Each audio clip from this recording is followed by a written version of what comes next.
Good morning. Sunday the 3rd of December, here we are again. I'm sorry I'm a little bit late on starting, but a guy that I've reconnected with that I haven't seen for, probably about 20 years, Mr. Willie Kelly.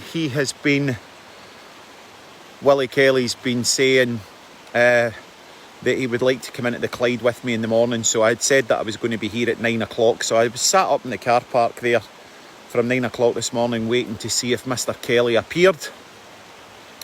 However, he never, so that's why I'm a little bit late. Right, what to blather about this morning?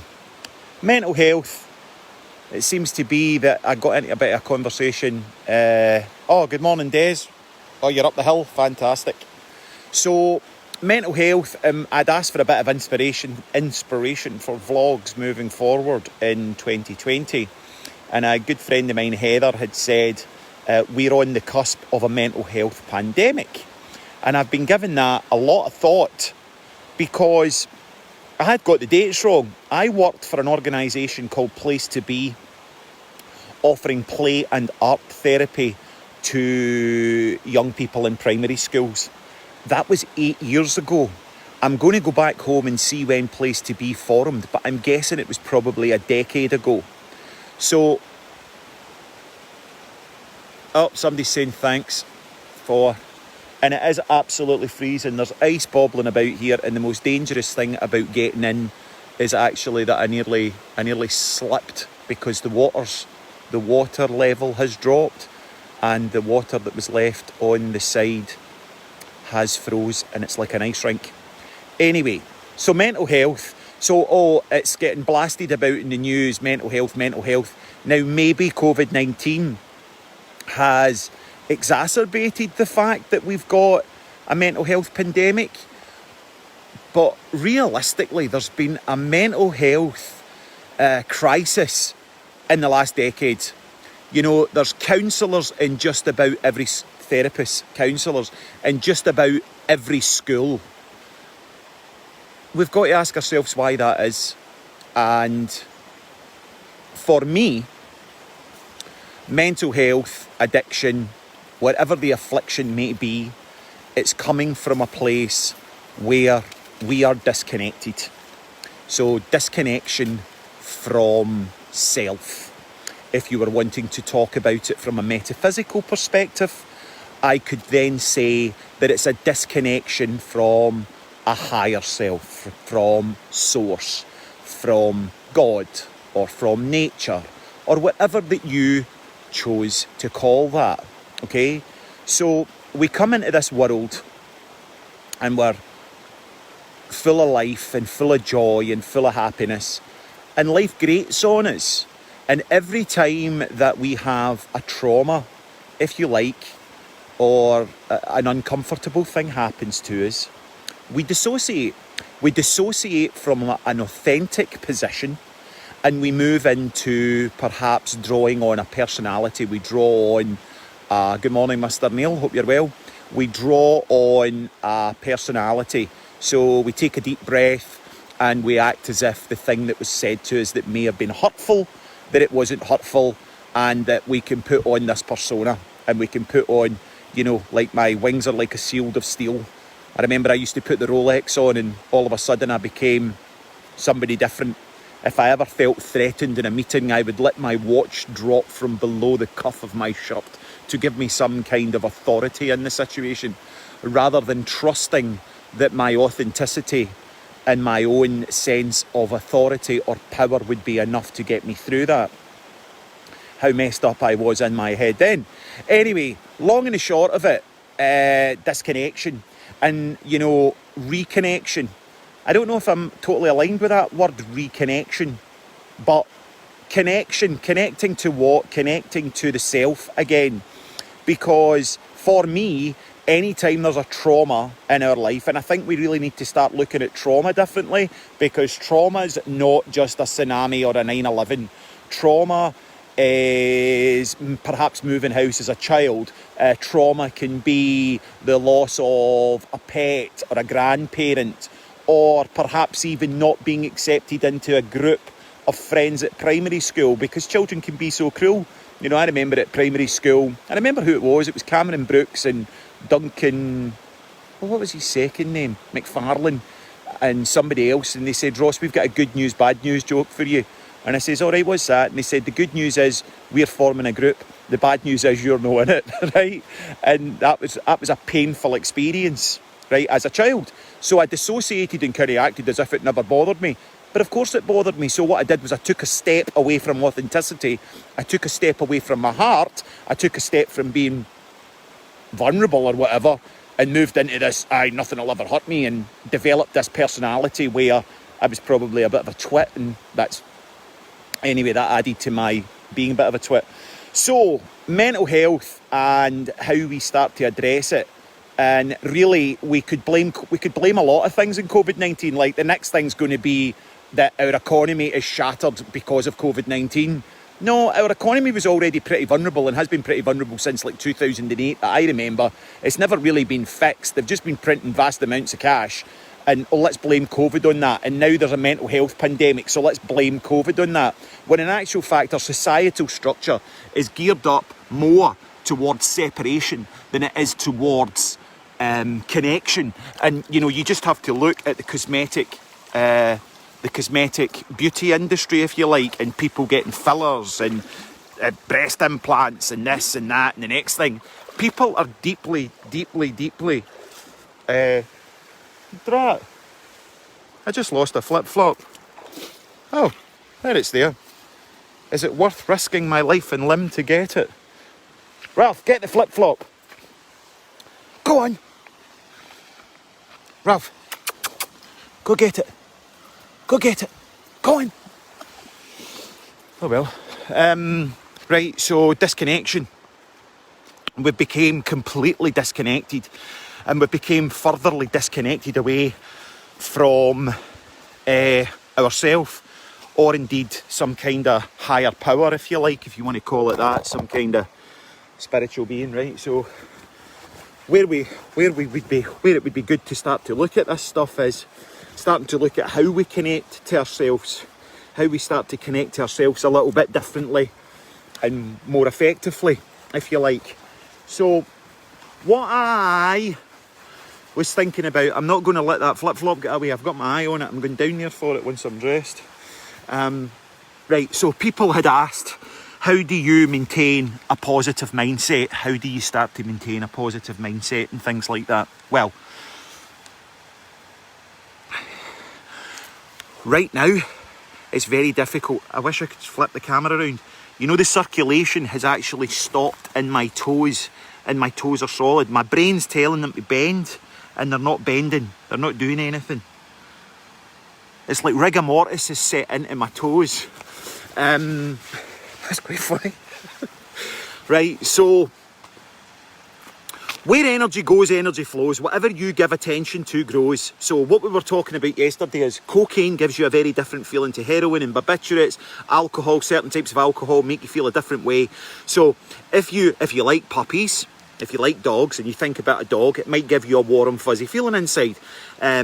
If you imagine one of your children being ate by an alligator, to give you a negative feeling inside. Well, we have something like 40,000 thoughts every day. That's an electrical impulse in the brain.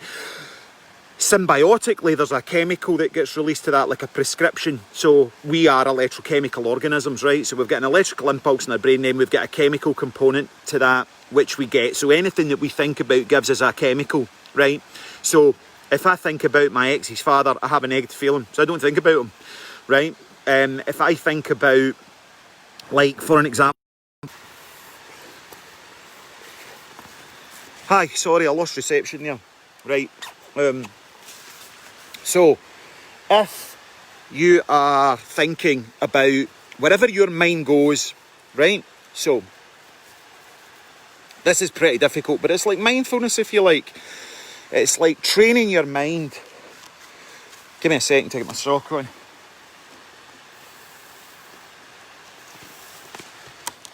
It's training your mind. It's being a master of your own mind, if you like, and training it so that you get the outcome from your mind that you want to have. So every time you think about something, you get a chemical that goes off in your brain, and that chemical can either be debilitating or it can be expansive, right? So it can either be a contractive experience or an expansive experience. So that depends how you're construing your environment, right? So you're construing your environment tightly. Are you tightly construing your environment? Are you able to loosely construe your environment?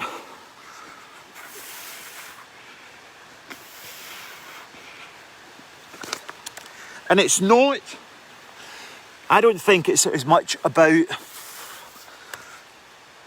always looking at the positives. I don't necessarily buy into the analogy of positive thinking.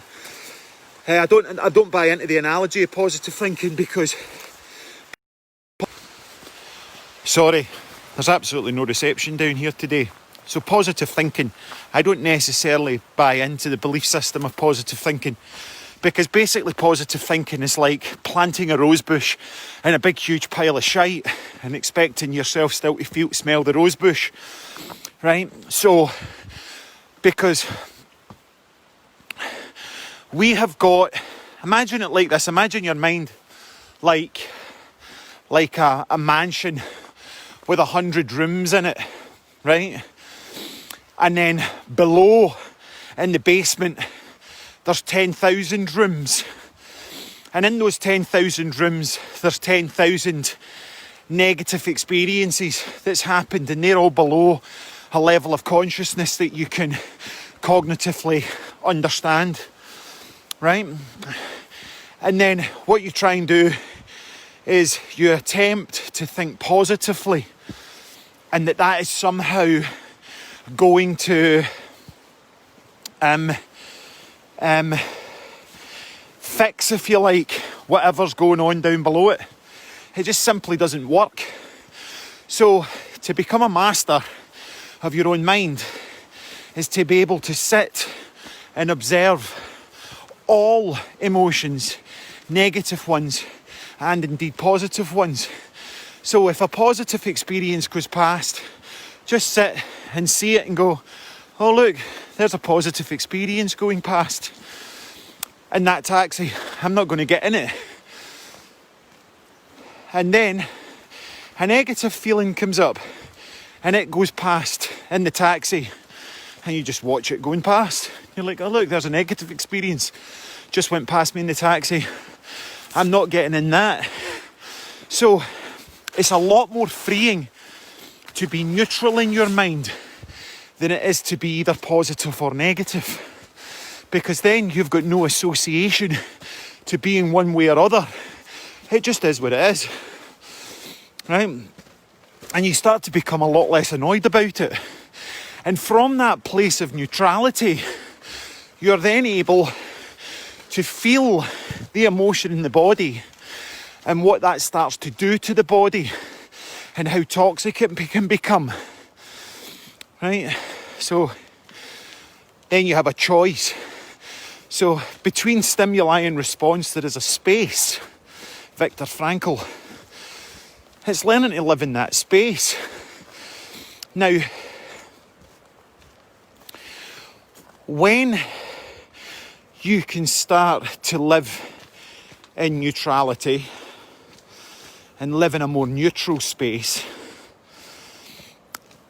and from that place of neutrality, you give yourself to something outside of you, then what happens is there's a chemical called oxytocin, which is the bonding chemical that starts to fill your fibre of your being. Now, this is another interesting factoid. I'm full of these, right? I love the 12-step process. 12-step process of recovery is fantastic. And for me personally, I love every single 12-step, right? But the most important ones for me is step 1 and step 12. The 12-step process was written by Dr. Bill 100 years ago, right? Did he have the science that we've got today? No, he did not. right? He didn't have the science of this. So step one, accepting that you're powerless over drugs or alcohol, or accepting that you're powerless over the situation that the governments are putting us in right now, whatever that might be. And that acceptance, the paradox of that is that when you accept that you're powerless, the paradox is that in that total acceptance you become powerful, because you change the dynamic between you and the experience. So that's step one. Step 12 is once you've realised, or once you've had a spiritual awakening due to working the steps, you carry a message of hope to other people that are struggling. Now, when you're able to do that, you get filled with a chemical called oxytocin. Oxytocin is a bonding chemical.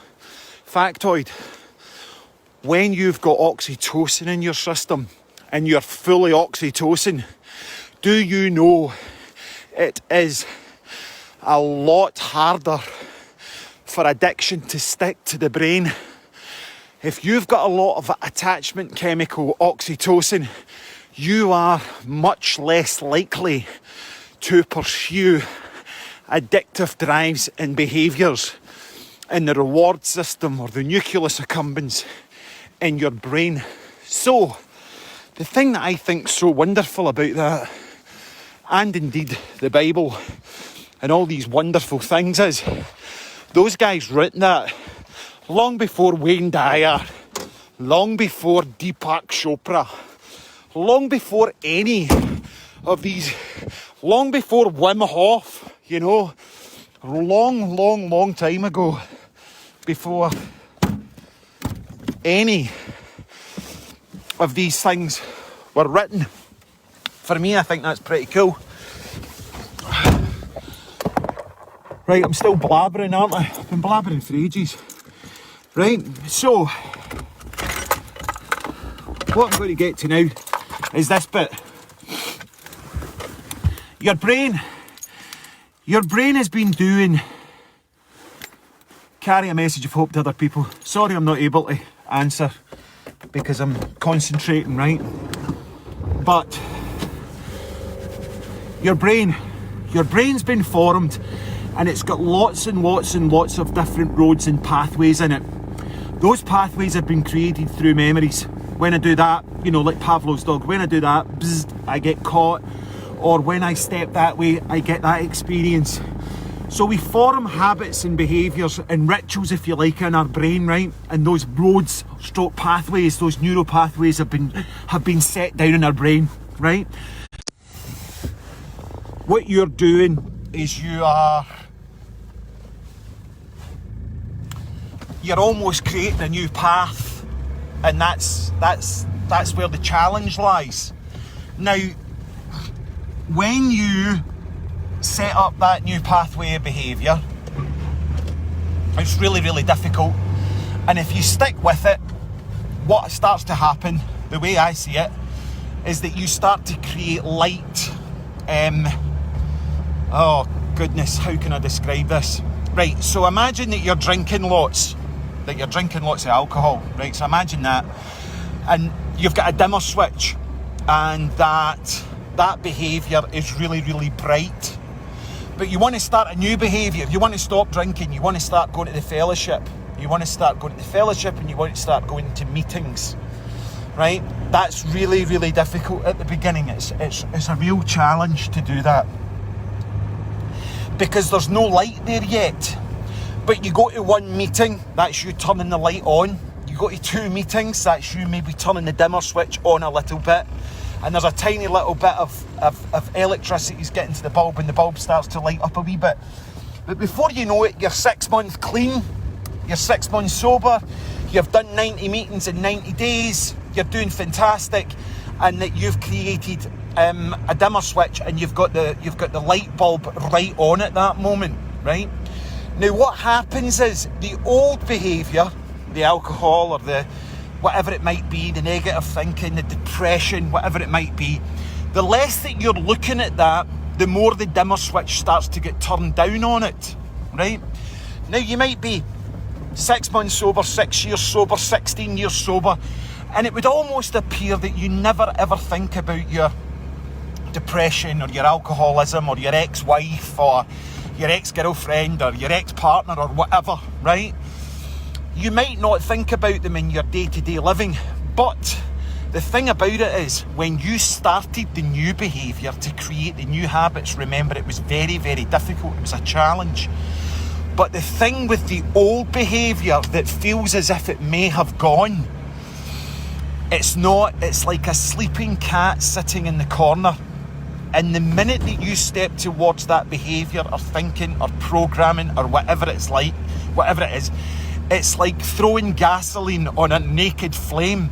So if you've been an alcoholic and you've been sober for 6 months, 6 years, 16 years, whatever, and you don't think about that any longer, you've worked a program of recovery, you're doing really well, whatever, you get yourself into a situation where you have a drink, or you get close to having a drink, or whatever that might be, boom, it doesn't take hard work to get back into it again. It just ignites. So, like that, if you haven't seen your ex-partner for 10 years or 20 years, if you've not dealt with the issues that were at hand when you were with them, the minute you step back into their company, it'll just, all the old stuff, all those old programs will just open back up again, right? So, how do you remain positive? Was one of the questions in this, people giving me some inspiration for some vlogs, right? So how do you remain positive? The way that you remain, for me, grounded in this is to be aware that your internal frame of reference is constantly going to gravitate to what seems to be the easiest solution. Even if that solution is destructive, the mind will gravitate towards it. So fear and worry and disconnection and upset, it gives us a sense of meaning. Even depression, it can give us a sense of meaning because it's familiar. And we would rather be in a destructive pattern of behaviour as long as it's familiar than moving into something that's new, that's better for us, but it might be unfamiliar. Does that make sense? Anyway, those are some blurbing thoughts for somebody's writing. Absolutely, I recommend Michael Pullman, How to Change Your Mind. Oh, brilliant book, isn't it? He did a lot of work with psychedelics. I've read some of his stuff, thanks for that. And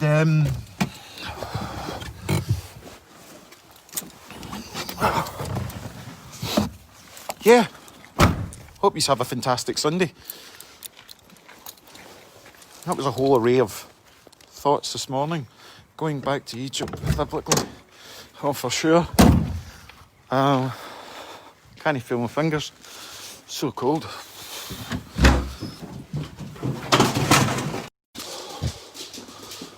Oh, it's freezing, a bit warmer in here. So yeah, how can we start to take charge of this stuff a bit better? Well, I think if we started a discussion group, that would be helpful. And at least started to encourage each other to think a little bit differently about our current situation, that would be helpful as well. And there is no real ultimate truth. You know, people are projecting, and these are just my thoughts. People are projecting a lot of things that they believe to be the ultimate truth, but really there is no ultimate truth. It's all subjective, and you can buy into whatever narrative you choose to buy into, and it would make sense to you, whether that's some deep intergenerational trauma theory or not. It's fundamentally, we're running out of time, and what I do know for myself for sure right now is that falling into fear around about the future is certainly not helpful at all. It's not helpful whatsoever. And focusing on having as much energy as we can to get us through the next sort of 3-6 months, I think is a really helpful thing to do. So have a fantastic Sunday, and God bless, and stay safe. Take care. Bye.